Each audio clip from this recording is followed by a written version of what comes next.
This device just showed up in the mail today, and I hope it will prove very useful in this radio and all future radios I may work on. What this is an RCA WR-50 RO signal generator. Unlike the other signal generators and sweep generators I've shown in my videos, this one is designed really with AM and FM radios in mind rather than TVs. So in particular, this will sweep 455 kilohertz for AM and 10.7 megahertz for FM. Those are the common IF frequencies used for AM and FM radios. In addition, it has fixed bands like band A, or I should say band C, which is the AM broadcast band, so it covers 550 to 1.6 megahertz. In addition, it has built-in modulation at 400 hertz. You can attach an external crystal for more precision. You can use external modulation, and so on. Now, I didn't even know that these things existed, or this particular model anyways, until I came across a conversation thread recently at the Antique Radio Forum where somebody was asking what's the best generator to use for working on AM and FM radios. And somebody suggested this model as well as the Suncor SG165, I think. Now, whenever discussions like that happens, I've noticed the prices on eBay spike because you got a bunch of readers who, like me, are interested in getting one of these to work on their projects. Well, I bided my time, and after a few weeks, things seemed to settle down. During the peak, I saw one sell as high as $100. Now, this one, I was the only bidder, so either somebody knew something I didn't, and that this thing doesn't work, or isn't easily repairable, or everybody that wanted one got one, or what I think is that they were scared off by this label on the back, which was clearly shown in the listing, which was maybe rewired for 240 volt operation. Well, that doesn't mean it has been rewired. All that means is that there's a jumper inside and you can switch it from either 120 or 240. So it's no big deal. I just need to double check before I try using this to see which way it's connected. This also didn't come with a manual, but it's freely available online at the Boat Anchor Archive, which is a free archive of people who have scanned manuals and uploaded them. They're free to download and print out. So I got the schematic, the parts list, and I printed out the instructions specifically for tips for servicing radios, and they tell you how to go through all the various stages.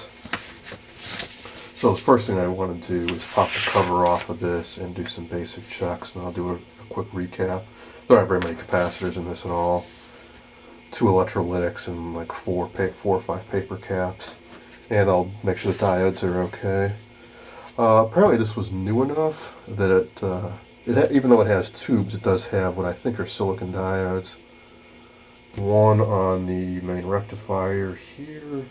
I got one over here as a clamp diode, and then interestingly, this has a variable cap diode or a varactor. So this is how they do the sweep frequency on the IF frequencies. So unlike the other sweep generators I have, some of which use a mechanical device, well, actually a motor spinning a variable capacitor around to vary the frequencies. Others use a tube configured as like a reactance device, a variable reactance. This uses the modern technique, which is a varactor diode. They don't list a part number or anything for it. Maybe these were just selected out of early batches, or maybe these were a specialty diode and they didn't want to leak to the competitors. They made this work. Hopefully mine is good and I won't have to troubleshoot that. So enough yammering. I'll get out a screwdriver, and looks like there's just a couple screws left on the front holding this on. Once I remove those 2 screws, the inside slid out very easily, and I'm happy to report that it appears to be 100% original. I don't see any old repairs, and more importantly, I don't see any signs of any damage, no blown caps or anything. So here's a look at the top. This power transformer, filter capacitor. This transformer is used for the AM modulation. 2 tubes, both 12 AT7s. I've got plenty of spares in case it's bad. There's the main frequency control. Underneath, just a few paper caps. So one here, one down in there, one under here, and one more there. I think the rest are all ceramic and mica, which rarely go bad. There's all the tuning slugs for the various frequency bands, and here's how you adjust it if need be. Be careful not to touch those now, because hopefully this is still calibrated. And here's the really early diodes. This is what a diode looks like these days, commonly. So these are in a metal can with 2 leads coming out of one end. These might actually be germanium diodes and not silicon at all. I'll do a quick Google on those part numbers and see what they're actually made of. There's another one down here. Only one I'm really concerned about replacing before I attempt to power this up is the one here used as a main rectifier. That I can just use something like a 1N4007, which is a 1 amp, 1000 volt silicon diode. It's a great replacement to use for old selenium rectifiers and devices like this.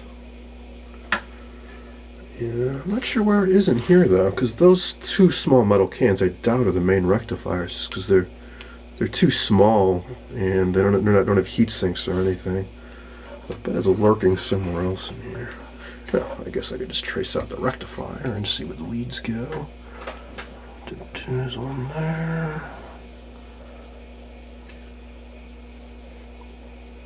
I'm sure it's hiding in here somewhere. Well, I was wrong. This is actually the main AC rectifier in this device. And this is the limiter diode, and I believe that little black axial device there, that is the varactor diode.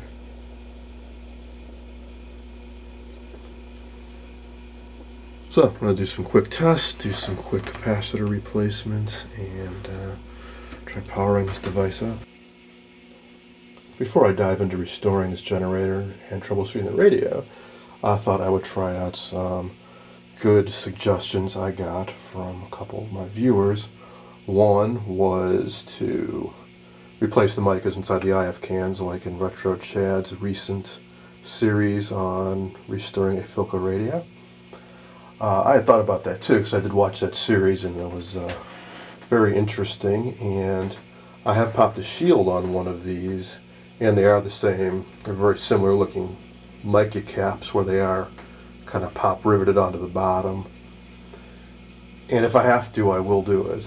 But the value is not marked on the schematic, it's not marked on the can, so I'll have to guess at what the value might be or do some experimentation to make sure I get the right capacitor that will work with the coil to give me the right 455 kilohertz IF response.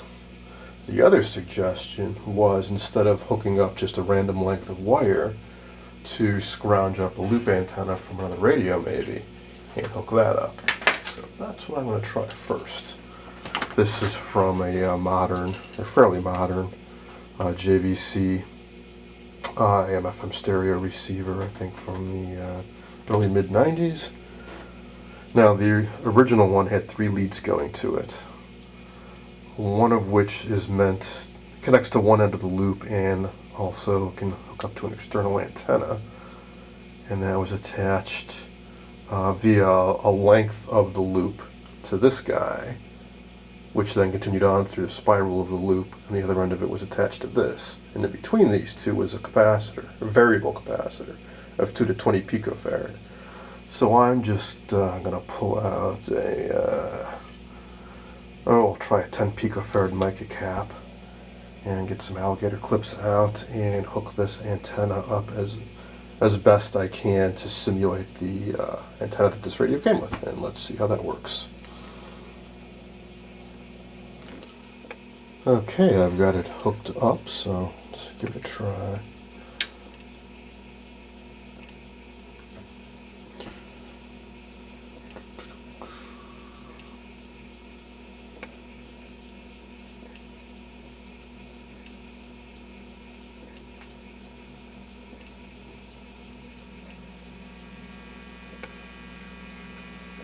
Well, that could be something.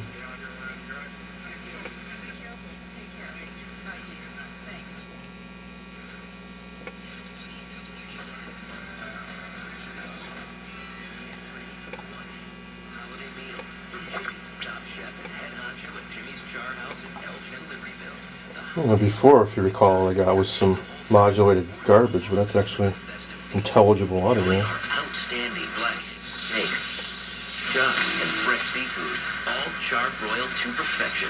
We're famous for our slow wood roasting. That's definitely promising.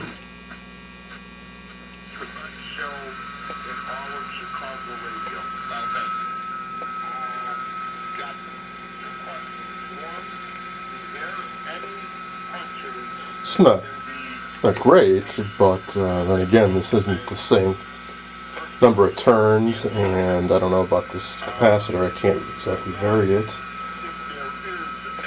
But definitely promising looking. Sounding, I should say. I'd like to get your opinion on King and Johnny Putman at WGN Radio. Oh, it's WGN. Listen to this.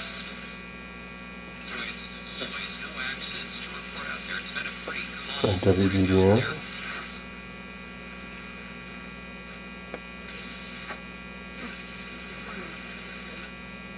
I'm thinking about Pesci and Goodfellas because it's all about being funny.